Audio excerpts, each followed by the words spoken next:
wisdom, prudentia, justice, justitia, temperance, temperantia, courage. fortitudo. Applying ancient philosophy to modern life, this is the Sunday Stoic.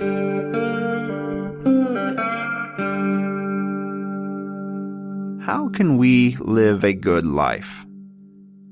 Up to this point, we've been following the Stoics, and they advocate that virtue is the only good, is the one pure good, right? Whether you are happy or not is somewhat irrelevant to having a good life. However, the Stoics would say that happiness is a byproduct of being virtuous.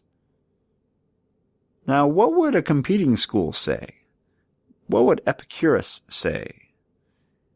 Now, I am no philosopher, as you know. I'm just a biologist, a teacher who is trying to lead a better life.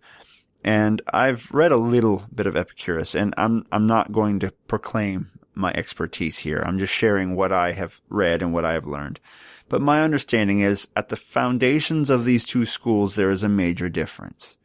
The Stoics saying that virtue is all that is required to lead a good life. Everything else on top of that are preferred indifference or dispreferred indifference. While Epicurus might say that virtue is a tool to find happiness.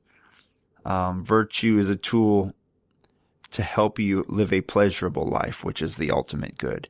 Now, don't confuse pleasurable for hedonistic excess. We're talking simple pleasures here.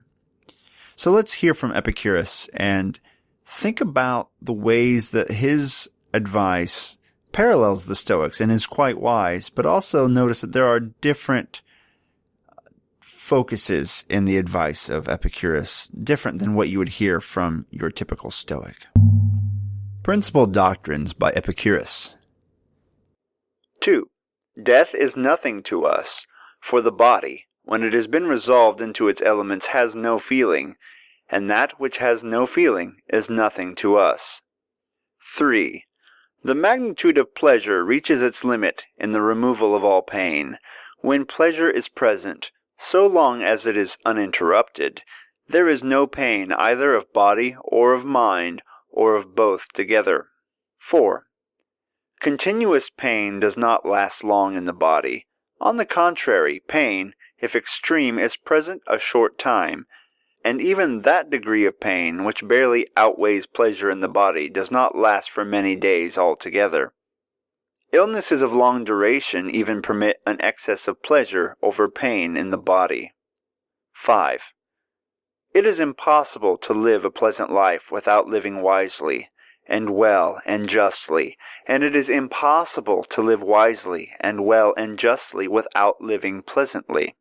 Whenever any one of these is lacking, when, for instance, the person is not able to live wisely, though he lives well and justly, it is still impossible for him to live a pleasant life. 6. In order to obtain security from other people, any means whatever of procuring this was a natural good. 8. No pleasure is in itself evil, but the things which produce certain pleasures entail annoyances many times greater than the pleasures themselves. 14. When tolerable security against our fellow men is attained, then, on a basis of power sufficient to afford support and of material prosperity, arises in most genuine form the security of a private, quiet life withdrawn from the multitude. 15. Nature's wealth at once has its bounds and is easy to procure, but the wealth of vain fancies recedes to an infinite distance. 17. The just man enjoys the greatest peace of mind, while the unjust is full of the utmost disquietude. 20. The flesh receives as unlimited the limits of pleasure, and to provide it requires unlimited time. But the mind, grasping in thought what the end and limit of the flesh is, and banishing the terrors of futurity, procures a complete and perfect life, and has no longer any need of unlimited time. Nevertheless, it does not shun pleasure, even in the hour of death, when ushered out of existence by circumstances, the mind does not lack enjoyment of life. 21. He who understands the limits of life knows how easy it is to procure enough to remove the pain of want and make the whole of life complete and perfect. 27. Of all the means which are procured by wisdom to ensure happiness through the whole of life, by far the most important is the acquisition of friends. 29. Of our desires, some are natural and necessary, others are natural but not necessary. Others again are neither natural nor necessary, but are due to illusory opinion. 35. It is impossible for the man who has secretly violated any article of the social compact to feel confident that he will remain undiscovered, even if he has already escaped 10,000 times, for right to the end of his life he is never sure that he will not be detected. I'll leave it up to someone like Massimo or some other philosopher to really dig in and pry apart the differences in this advice from Stoicism, but you definitely hear some different advice, but a lot of overlapping advice here. First of all, he says basically where death is, we are not, and so we don't really need to fear death. That's a pretty Stoic thing to say, right? But he spends a lot of time talking about the importance of the absence of pain and the importance of pleasure, like the absence of pain seems kind of an important idea, and where pleasure is, then pain is forgotten, so pain is absent. And usually pain does not completely remove our ability to experience pleasure. So it seems like the reason to survive, the reason to live is just to enjoy life. And as he says elsewhere, I think the point of life, according to the Epicureans, would be to focus on natural pleasures that are necessary and enjoy those. So to avoid unnecessary, unnatural pleasures like fame. And there are also natural pleasures that are not necessary, like sex, which, I don't know what Epicurus's view on that exactly is, but those are pleasures that maybe they would be nice to experience, but as he also says, there are a lot of pleasures that are outweighed by the pain and the pain of obtaining them. So to get certain pleasures, you have to work your butt off, or you have to impress somebody or whatever, and that's too much work. It counterbalances the pleasure you get from receiving the reward.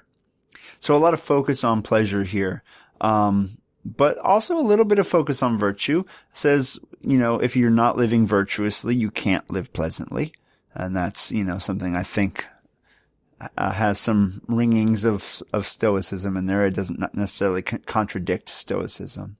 But then there are other things that are like securing yourself from others. Security from other human beings seems to be something that comes across in this reading, is an important thing. So like being protected from the masses or from others, and then being withdrawn from the multitude, out in your garden, way out of town, seems to be a pretty important thing. Whereas in Stoicism, you understand that someone could walk into your house at any point and take your stuff, and you have to be okay with that. And you're kind of called to engage in society, not run away from it. So that seems to be a major difference from, just this short reading that I've read. He also talks a bit about the hedonic treadmill, how, the wants of the body, if you just keep fulfilling them, kind of go on forever. It's a never-ending horizon. You'll never get to the horizon, right? You'll always just want more and more and more. And I think that fits with Stoicism pretty well. He does argue, I think if you read this carefully, that the pleasures of the mind are more important than pleasures of the body. So at least, once again, we're not talking about orgies and gluttony here. It's simple pleasures. And he also advocates for kind of a simple, thriftful life in the country, which doesn't sound all that bad, but we have to ask ourselves, is that a fulfilling good life or not from our own perspective?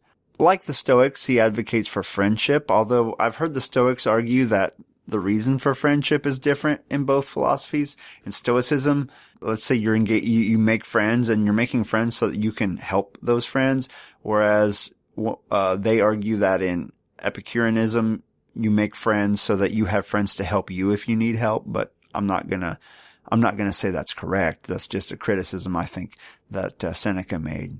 And lastly, he says that you have to live well within your community of humanity. You can't, you don't want to get pleasure by stealing and, doing other things that are contrary to your social contract, because then you will forever be worried about getting caught. And even if you haven't been caught for 20 years, you still know the evil things you did, and that at any point someone might catch you, and that will cause you unrest, and you will not be able to enjoy the pleasures of life. So that is just a real basic summary of some of what Epicurus said, and by no means is it a survey of everything that's out there. But check out the link in the show notes. You can read a little bit of what Epicurus had to say yourself, and see if you agree with him, see where you disagree with him, see if there are things you can learn from this rival school of philosophy. Until then, stay stoic, and email the show.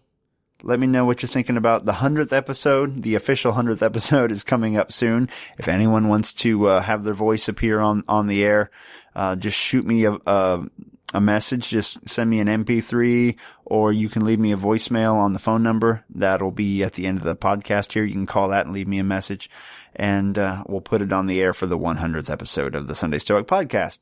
Until then, thanks for supporting the show. Thank you to all my patrons. Check out the Patreon if you want to support the show, and I'll see you soon. Carpe diem.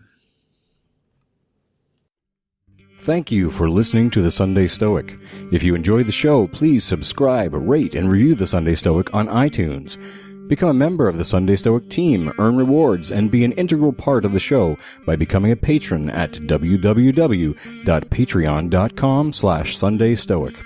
Contact the show by emailing sundaystoic@gmail.com or by leaving a voicemail at 501-503-3132. To find out more, visit www.sundaystoicpodcast.com. And as Steve always says, carpe diem.